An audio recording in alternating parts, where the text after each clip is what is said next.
So we're going to start off today's show with a segment called The Week That Was. We said these last 5 games were crucial for the Oilers, playing some really difficult teams. They come away with 2 out of 5 wins. They played really well against Tampa Bay, played well enough against Florida to get the 2 points. They looked strong today against Carolina. Strong win over Winnipeg. Really, Minnesota is the only outlier for me. A 7-3 loss. You didn't like what you saw, but we did see a bounce-back effort from the Oilers. They did even try in that game to come back. So, I don't know. That's my thoughts on those 5 games. What do you think, Mike? I think the Minnesota game was really tough, but it was also something that was needed to maybe humble the guys a little bit. They were coming off 5 strong games under Woodcroft, and they really didn't have any adversity. They ran into a great goaltender in Kaapo Kähkönen. They really looked sloppy. They looked lazy on the puck. They weren't, helping each other out. You go into Tampa Bay. They had a really good resolve in Tampa Bay. They just didn't get the result that we wanted. I still think that 2 points really up for grabs, but, it is what it is. I think they played a strong game against Florida. We, like you said, we got, the 2 points, which were crucial. I think today, Mike Smith back in net, I think a lot of people were really tumultuous about what was going to happen with him between the pipes. But, again, he proved us wrong, saying that he doesn't play like a dormouse, back into on his goal line. He can actually challenge the puck. He looked a little bit more not erratic today, which was great. That first goal, it was a Sega goal, man. Somebody's got to pick that guy up. And, when you have all day to shoot the puck, of course they're going to score. Even the second goal, I don't blame Smith on that one either. But, people say about how the power play struggled in the game today. It's kind of hard when, your leader on that, Connor McDavid spitting chiclets and, out for that whole 4 minutes that he drew with taking that high stick. And the guys just couldn't get penetration into the zone. And they're not shooting enough. I don't think they got a single shot on that whole. I know, right? And it was just that's to me is the thing that came. I've been looking these last few games. It's like, man, we're getting 30, 40 shots. The clock's saying, but they need to be shooting more and having a little bit more of a poignant presence at the front. I know they're missing the likes of guys like Jesse Puljujarvi. They're missing guys in the back end like Duncan Keith, but the one thing I want to say is that as a team, they really seemed to be growing together, not letting things kind of roll, letting things roll off of them more, and really being a little bit more poignant. And I really like that Niemelainen kid still. What did he have? 32 hits this week. That's amazing, and that's why he's in my fantasy pool too. No, he's looked great. Evan Bouchard's been really struggling, though. He looked bad on I can't remember if it was the first or the second goal today. Yep. And we know Mike Smith was kind of losing it on his younger defenseman the other night against Tampa. Yeah, the other night against Tampa. So, the Oilers' young defensemen have been struggling. We did see bounce-back games from Mike Smith and Mikko Koskinen over the weekend, so that was great to see. They're 6-3 under Jay Woodcroft, so it's a fairly strong start for the Oilers. I mean, most of that was a 5-game winning streak, but even still, 6-3 after a new coach.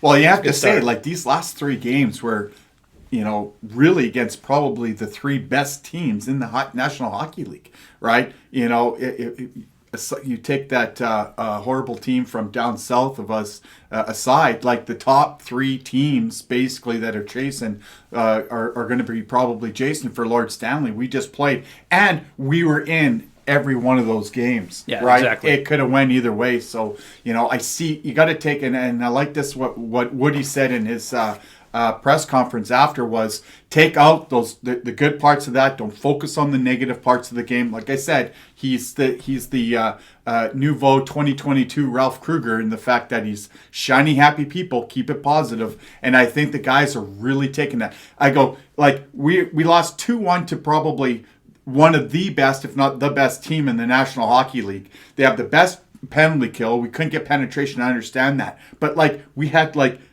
Sevier out there. We had Perlini out there. Yeah. We had all these guys that really, in other instances when under Tippett, it would have been just so ineffective. And they still managed to play their game. So that's kudos to Woodcroft and Dave Manson for sure. Oh yeah, so like key injuries, like Nuge is out, Yamo was gone today, Duncan Keith on the blue line. Like these are big pieces for the Oilers, and yeah, like you said, a 2-1 loss today.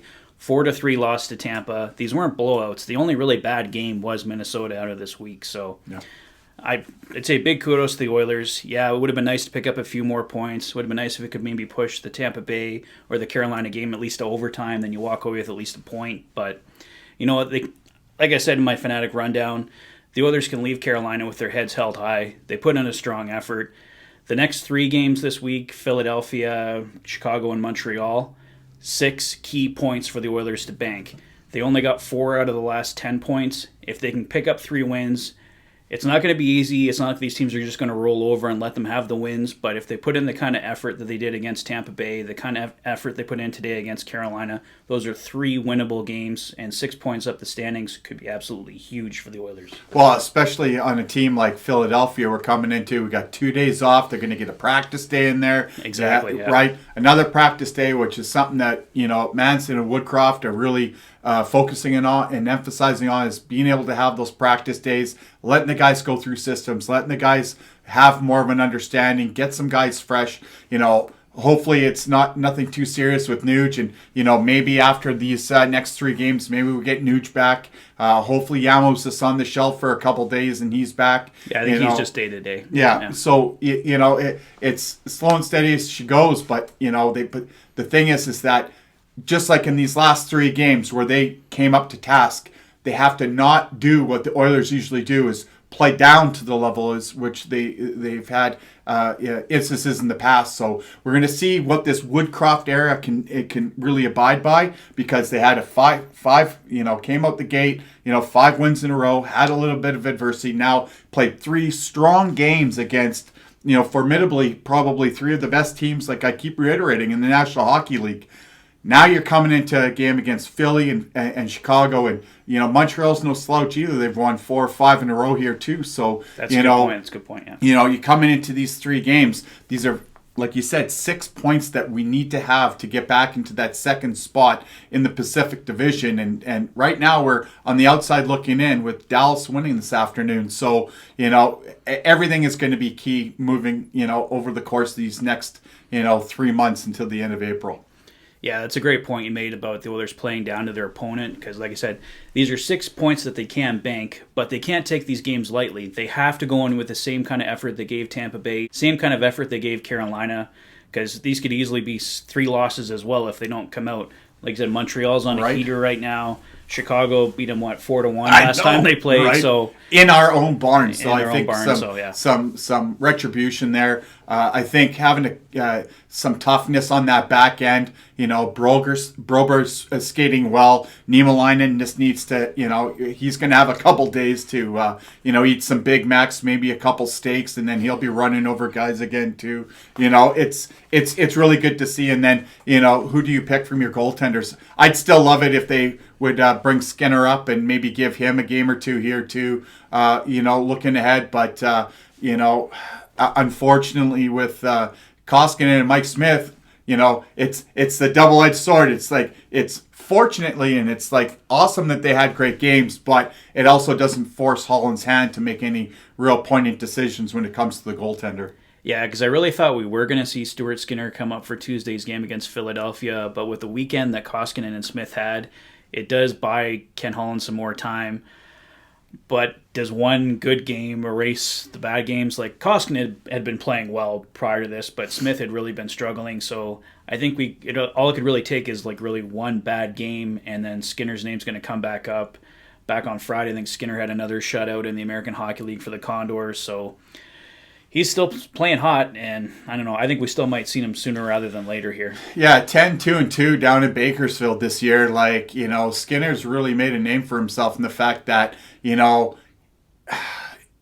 he's played so good that I think he's played himself kind of out of the AHL. Like, he's at such a different level than the other goaltenders down the farm team. And, when is he going to get a shot? I know Ryan Rashog was talking about it this week on the Nielsen show, and a bunch of guys were talking about, when is Skinner going to get a chance?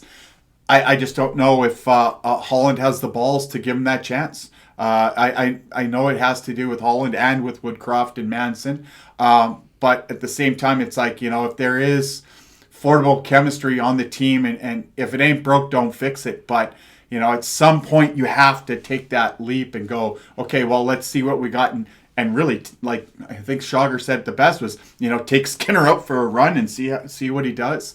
If he's going to be your goaltender of the future, if he's going to be the guy that you're going to be leaning on in the next, 12 to 24 months as your goaltender, at what point do you say, okay, well then let's see what he can do?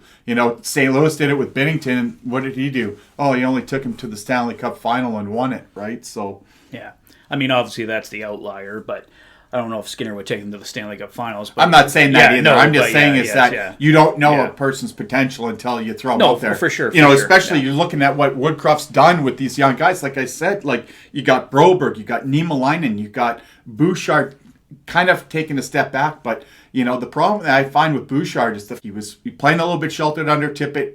He only got into a few games. He didn't play a lot. He was on the sidelines for a lot of last year. And I really think that regressed him in the fact of his development this year, because all of a sudden he's thrown into the Wolves' den. He was playing big minutes under Tippett, and I think it really wore him out. He looks like he's a little bit burnt out. He looks like, it's pretty sad when, you're getting outplayed on defense by Tyson Barrie.